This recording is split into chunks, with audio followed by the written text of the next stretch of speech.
बिस्मिल्लाहिर्रहमानिर्रहीम अस्सलाम वालेकुम and welcome to informational palace. तो दोस्तों अभी प्रेस कॉन्फ्रेंस की है वज़ीर तालीम शफ़क़त महमूद ने, जिसके मुताबिक मुल्क में तमाम इम्तहानात मुलतवी कर दिए गए हैं। मुल्क में तमाम इम्तहानात 1 जून तक मुलतवी करने का ऐलान कर दिया गया है। वज़ीर तालीम शफ़क़त महमूद ने अभी प्रेस कॉन्फ्रेंस की है। उन्होंने कहा है कि 1 जून तक फेडरल बोर्ड के इम्तहानात नहीं होंगे।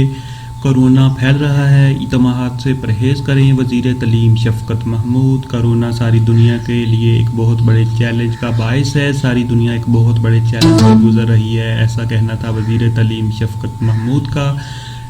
जायज़ा लेंगे 5 अप्रैल को तालीमी इदारे खुलने चाहिए या नहीं।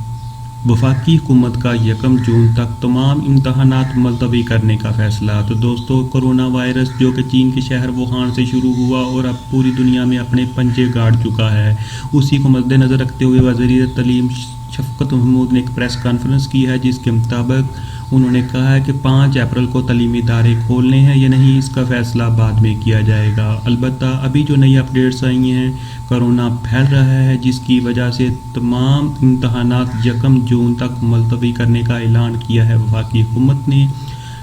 तमाम इम्तहानात 1 जून तक मुलतवी किए जाएंगे। 1 जून तक फेडरल बोर्ड के इम्तहानात नहीं होंगे। ये थी नई अपडेट्स। तो दोस्तों कोरोना वायरस से एहतियात करें। कोरोना वायरस एक सीरियस इशू है जो कि इस वक्त पूरी दुनिया को अपनी लपेट में लिए हुए है।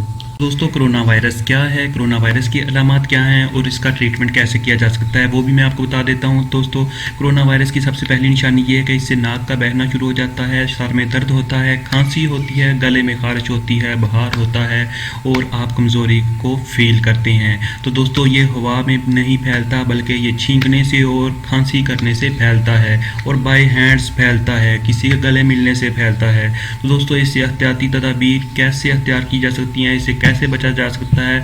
तो दोस्तों अगर आप इससे बचना चाहते हैं और दूसरों को बचाना चाहते हैं तो अपने हाथों को बाकायदगी से साबुन से धोएं। गंदे हाथों से आंख, नाक और मुंह को साफ मत करें। खांसी या छींक आने पर मुंह और नाक की बजाय टिश्यू पेपर का इस्तेमाल करें। इस्तेमाल के बाद टिश्यू पेपर को मुनासिब तरीके से ज़ाया करें। नज़ला ज़ुकाम होने की सूरत में दूसरे अफराद से कम दूर रहें। अगर आपको नज़ला ज़ुकाम है तो अपने ऑफिस या स्कूल या भीड़ में जाने के बजाय घर पर रहें। अगर आपको नज़ला ज़ुकाम है तो गले मिलने या हाथ मिलाने से परहेज़ करें। बुखार, खांसी और सांस लेने में दुश्वारी की सूरत में डॉक्टर से रजू करें। तो अल्लाह ताला हम सबको अपने हिफ्ज़ो अमान में रखे। मिलते हैं अगली वीडियो में। अल्लाह हाफ़िज़।